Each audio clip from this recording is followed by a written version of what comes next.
So I'm really happy to be here today, talking about a topic that affects not only us lawyers, but also society as a whole and the rule of law. So AI and justice is a very important issue for the CCB, as we understand what a failure to acknowledge the dangers and to safeguard the independence of the human judge could mean for the human rights, actually. At the same time, it is very well understood that the fourth industrial revolution, it is here, and it cannot be restrained. Therefore, the main concern is how we can benefit from the use of AI in justice, with the benefit depending on the goals we set and the ethical choices we will make, and how we will embody those goals and those choices into our legal framework. The concern, though, for a dystopian future in which justice deliberation will be entrusted entirely to AI systems is without a doubt justified. And given in particular an inherent characteristic of AI systems, which is the opacity that would make substantial control of the decision-making process by the artificial judge impossible. We are only at the beginning of the use of AI in general, though there is extremely fast progress globally in the field.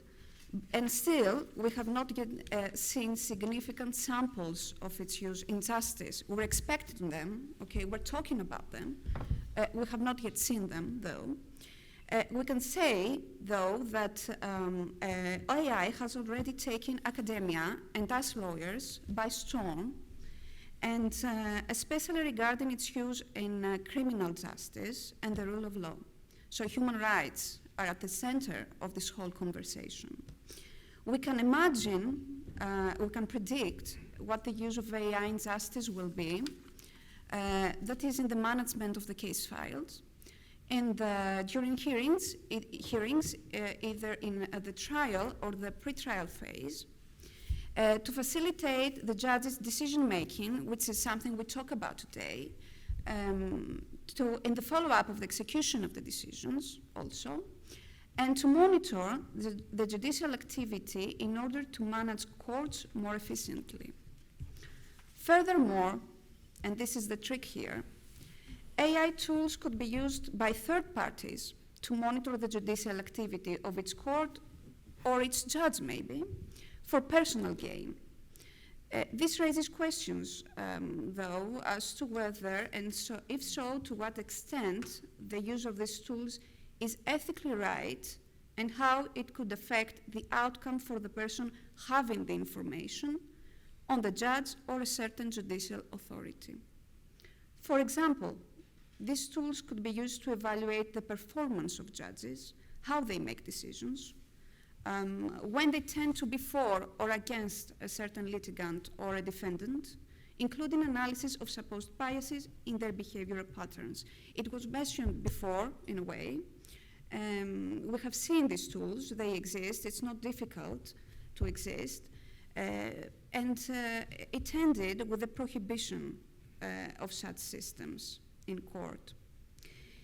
Its use of AI systems in justice raises concerns of a different nature and intensity in relation to its impact on the rights of individuals, but also its compatibility with basic requirements of the legal system, such as ensuring a fair trial. On April 21st, 2021, the European Commission presented a proposal for a regulation laying down harmonized rules on artificial intelligence, the so-called AI Act, the anticipated AI Act. The proposed AI Act adopts a risk-based approach, Panayotis also mentioned it, the forbidden risk, high risk, and low risk systems. The AI systems used in justice are considered to be high risk. This choice, is expected to be the basis for limiting the relationship between artificial intelligence and justice.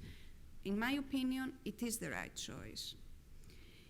It is mentioned in the AI Act proposal that the AI systems intended for the administration of justice and democratic processes should be classified as high risk, considering their potential significant impact on democracy, the rule of law, individual freedoms, as well as the right to an effective remedy and to a fair trial. In particular, to address the risks of potential biases, errors, and opacity, it is appropriate to qualify as high-risk AI systems intended to assist judicial authorities in researching and interpreting facts and the law, and in applying the law to a concrete set of facts. That is exactly what is mentioned in the proposal. But apart from the risk-based approach with which we agree, the CCB's position is that the proposal should contain specific provisions on the use of AI in the field of justice, because the reference to justice in the proposal is not to the extent needed to even set the goals of the use of AI in justice. So first we have to set the goals. If you do not set the goals, we cannot proceed from there.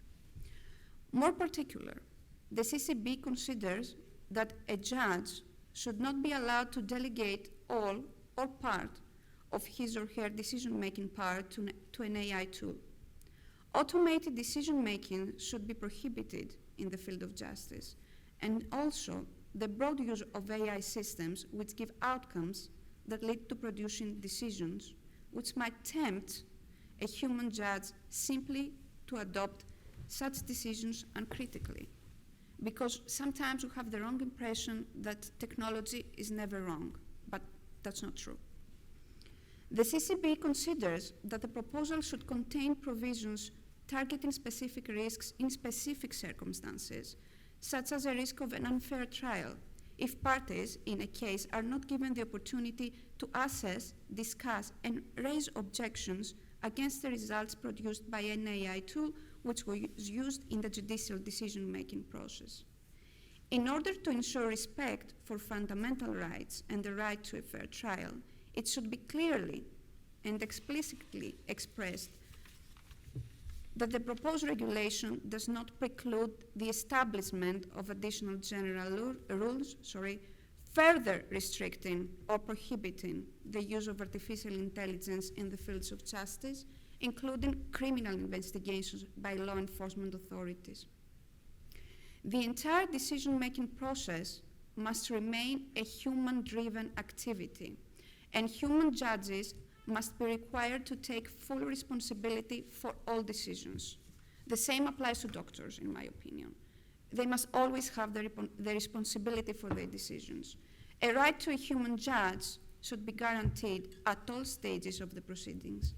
The CCB proposes that the AI Act should clarify that where an AI system may be used to assist judicial authorities, the possibility of it doing so to, in effect, reach decisions or formulate the expression of such decisions is excluded. It is first and foremost a matter of legal culture to safeguard that the human judge decides independently and is responsible for his or her decision. The proposal should exclude the use of AI tools which may infringe a person's fundamental rights. For example, for the purposes of predictive policing, it was mentioned before, and for the purposes of determining risks of future offending, also mentioned before, as an aid to the granting of bail, imposing of a sentence, following a conviction, the making of decisions concerning probation, and generally during prosecution and trial. We have examples of such systems in the USA. We know the risks. We know the danger they impose on a person's right. It is now proven. And especially in cases where there is no transparency or how the AI system comes to a conclusion or decision.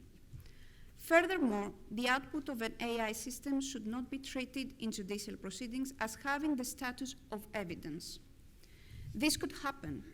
It's a psychological effect of the use of smart technology in general that one could mistakenly think that the AI systems do not give outcomes that are incorrect.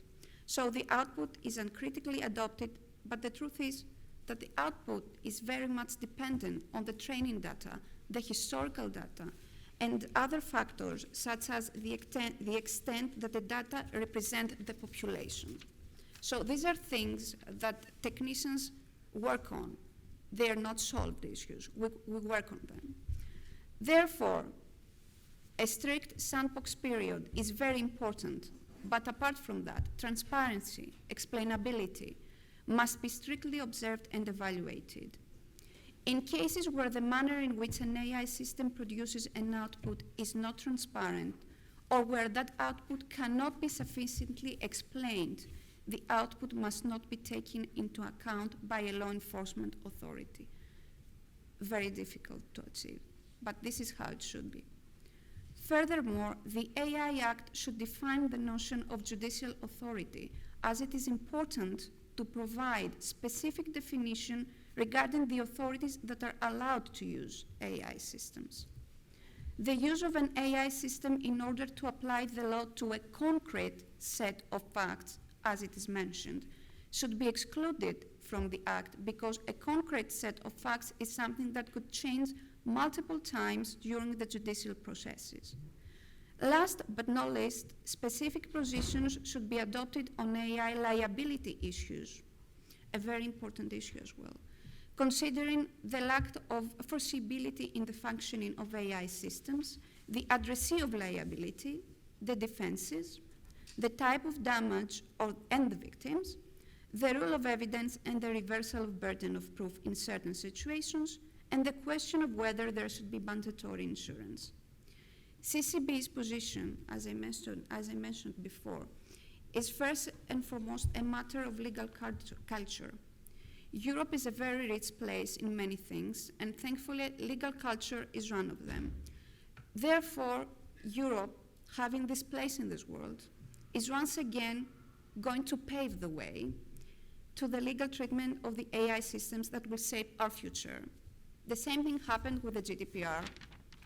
I think it had a global effect, so we expect the same thing to happen with the AI Act. So the real question, as Panagiotis also said before me, is not even if AI can make decisions. Of course it can make decisions. The real question is if AI should make decisions, and if it is legally, practically, and ethically useful for people to hand over the power of judgment to AI. In my opinion, AI should be a tool to facilitate the authorities in delivering justice, and not the authority itself.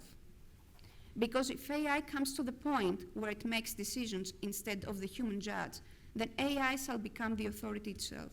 The main goal should be for us to create more fair societies, more fair judicial systems. And if AI is used wisely, and that depends on us, humans, it can certainly help us to achieve this goal. Thank you.